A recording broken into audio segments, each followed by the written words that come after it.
ഗാനഗന്ധർവൻ അതുല്യ ഗായകൻ KJ യേശുദാസിന് ഇന്ന് 85-ാം പിറന്നാൾ. അദ്ദേഹത്തിന്റെ സംഗീത ജീവിതത്തിലേക്ക് ഇറങ്ങിച്ചെന്ന് ഡോക്ടറേറ്റ് സ്വന്തമാക്കിയ ഒരു പ്രതിഭയുണ്ട് ഷാർജയിൽ, ഡോക്ടർ ഹിതേഷ് കൃഷ്ണ. യേശുദാസ് എന്ന വ്യക്തിയെ അടുത്തുനിന്ന് കണ്ട വ്യക്തി കൂടിയാണ് ഹിതേഷ്. ഈ വാർത്തയോടുകൂടി ഫസ്റ്റ് എഡിഷൻ പൂർത്തിയാവുകയാണ്. ഇടവേളയ്ക്ക് ശേഷം പുത്തൻ പുലരി കാണാം. നമസ്തേ. സംഗീതത്തെപ്പറ്റി എഴുതാൻ പോവുകയാണ്. അതിനുള്ള എല്ലാ സ്വരുക്കൂട്ടുകളും ചെയ്യുകയാണ്. പക്ഷെ ഒറ്റ ദുഃഖമുള്ള അവൻ എടുത്ത സബ്ജക്റ്റ് എന്നെ പറ്റിയാണ്. ഞാനിപ്പോഴും ഒന്നും സംഗീതത്തിന്റെ ഒരു അംശം ആയിട്ടില്ല.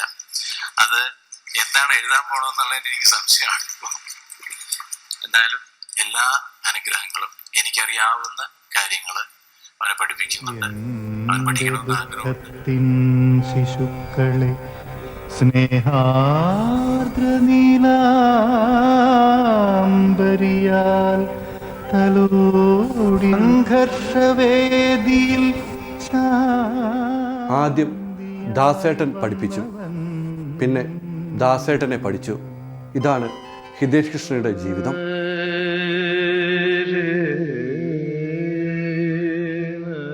മലയാളി ദിവസത്തിൽ ഒരു തവണയെങ്കിലും കേൾക്കാതെ പോകില്ല ഗാനഗന്ധർവൻ യേശുദാസിൻ്റെ സ്വരം. ഗാനഗന്ധർവൻ്റെ ശിഷ്യനായി അദ്ദേഹത്തിൻ്റെ വീട്ടിൽ ഒരംഗത്തെ പോലെ താമസിച്ച് 5 വർഷം സംഗീതം പഠിക്കുകയും ആ ജീവിതം അടുത്തു നിന്ന് അറിയുകയും അദ്ദേഹത്തെക്കുറിച്ച് ഗവേഷണം നടത്തി ഡോക്ടറേറ്റ് നേടുകയും ചെയ്ത പ്രതിഭയാണ് ഡോക്ടർ ഹിതേഷ് കൃഷ്ണ.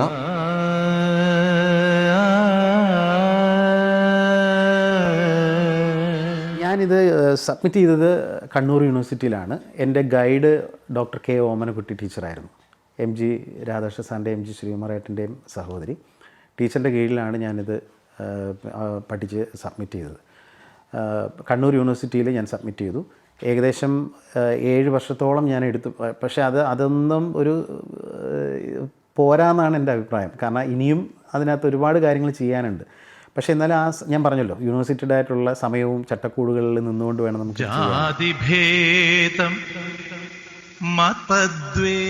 14-ാമത്തെ വയസ്സിലായിരുന്നു പുനലൂർ സ്വദേശിയായ ഹിതേഷ് യേശുദാസിന്റെ ശിഷ്യനാകാൻ സമീപിക്കുന്നത്. പിന്നീട് യേശുദാസ് സമ്മതം മൂളിയപ്പോൾ അദ്ദേഹത്തിൻ്റെ ചെന്നൈയിലെ വീട്ടിൽ നിന്നാണ് സംഗീതവും പിന്നെ ജീവിതവും പഠിച്ചത്. 7 വർഷത്തെ പരിശ്രമ ഫലമായിരുന്നു ഈ ഗവേഷണ ഗ്രന്ഥം. 5 വർഷത്തിലേറെ യേശുദാസിനൊപ്പം ജീവിച്ചപ്പോൾ ലഭിച്ച അറിവുകൾ മാത്രം മതിയായിരുന്നു ഇത് തയ്യാറാക്കാൻ. അദ്ദേഹത്തിൻ്റെ വീട്ടിൽ താമസിച്ച് ഗുരുകുലം പോലെ 7 വർഷത്തിന് മേളിൽ അദ്ദേഹത്തിൻ്റെ കൂടെ ജീവിച്ച് സന്തത സഹചാരിയായിട്ട് ജീവിക്കാനായിട്ടുള്ളൊരു മഹാഭാഗ്യം കിട്ടിയപ്പോഴാണ്. അപ്പം നമുക്ക് ഏതൊരു വ്യക്തികളെയും നമുക്ക് ദൂരെ നിന്ന് കണ്ട് പല അഭിപ്രായങ്ങൾ പറയാൻ നമുക്ക് പറ്റും. പക്ഷേ നമുക്ക് അവരെയൊക്കെ അടുത്തറിഞ്ഞ് അവരുടെ എല്ലാ കാര്യങ്ങളും, അവരുടെ സ്വഭാവങ്ങളായാലും അവരുടെ മറ്റ് ജീവിതചര്യകളായാലും ഒക്കെ നമുക്ക് അടുത്തറിഞ്ഞ് മനസ്സിലാക്കുമ്പോഴാണ് നമുക്ക് അവരെക്കുറിച്ചൊക്കെ എന്താണെന്നുള്ളത് നമുക്ക് മനസ്സിലാക്കാൻ കഴിയുന്നത്.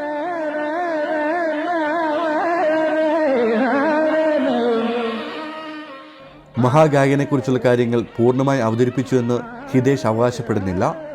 പക്ഷേ ജീവിക്കുന്ന ഒരു സംഗീതജ്ഞനെക്കുറിച്ച് കേരളത്തിലൊരാൾ ഗവേഷണം നടത്തി ഗ്രന്ഥം തയ്യാറാക്കിയത് ഇതാദ്യമായാണ്.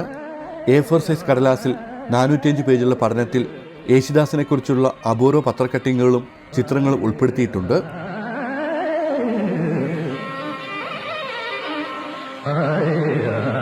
അപ്പോൾ ഇതിനകത്ത് ഇപ്പം കുറേ കാര്യങ്ങളൊക്കെ പബ്ലിക്കായിട്ട് പല ഇൻ്റർവ്യൂകളുടെയും ഒക്കെ കാര്യങ്ങൾ ഇതിനകത്ത് കൂട്ടിച്ചേർത്തിട്ടുണ്ട്. അതെല്ലാവർക്കും അറിയാവുന്ന കാര്യങ്ങളാണ്.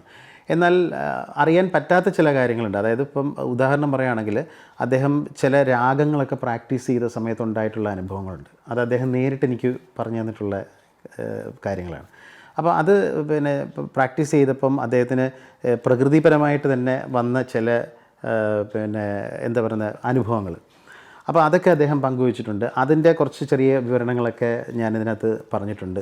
കൂടാതെ തന്നെ അദ്ദേഹത്തിൻ്റെ ആ ഒരു പേഴ്സണൽ ലൈഫിൽ അദ്ദേഹം കാത്തു സൂക്ഷിക്കുന്ന വോയിസ് കൾച്ചറും മറ്റു കാര്യങ്ങളൊക്കെ. അപ്പോൾ അങ്ങനെയുള്ള കുറേ കാര്യങ്ങൾ. ഗവേഷണ ഗ്രന്ഥം പുസ്തക രൂപത്തിൽ പ്രസിദ്ധീകരിക്കാനുള്ള ശ്രമത്തിലാണ് ഹിതേഷ്.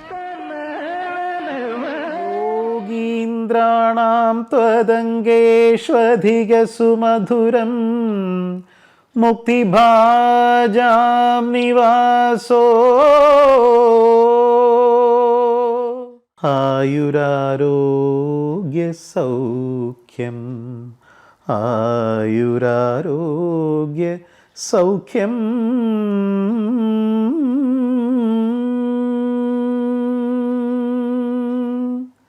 എൻ്റെ ഗുരുനാഥന്, നമ്മുടെ എല്ലാവരുടെയും പ്രിയപ്പെട്ട ദാസാറിന്, അദ്ദേഹത്തിൻ്റെ കുടുംബത്തിന് എല്ലാവിധ ആയുരാരോഗ്യ സൗഖ്യവും ഐശ്വര്യവും മംഗളങ്ങളും നൽകണമെന്ന് ആത്മാർത്ഥമായി എല്ലാ സർവേശ്വരന്മാരോടും പ്രാർത്ഥിക്കുന്നു. ഗാനഗന്ധർവന് ജന്മദിന ആശംസകൾ നേർന്നുകൊണ്ട് ദുബായിൽ നിന്ന് രഞ്ജിത്ത് പുലാശ്ശേരിക്കൊപ്പം ഷിൻ സെബാസ്റ്റ്യൻ, ജനം.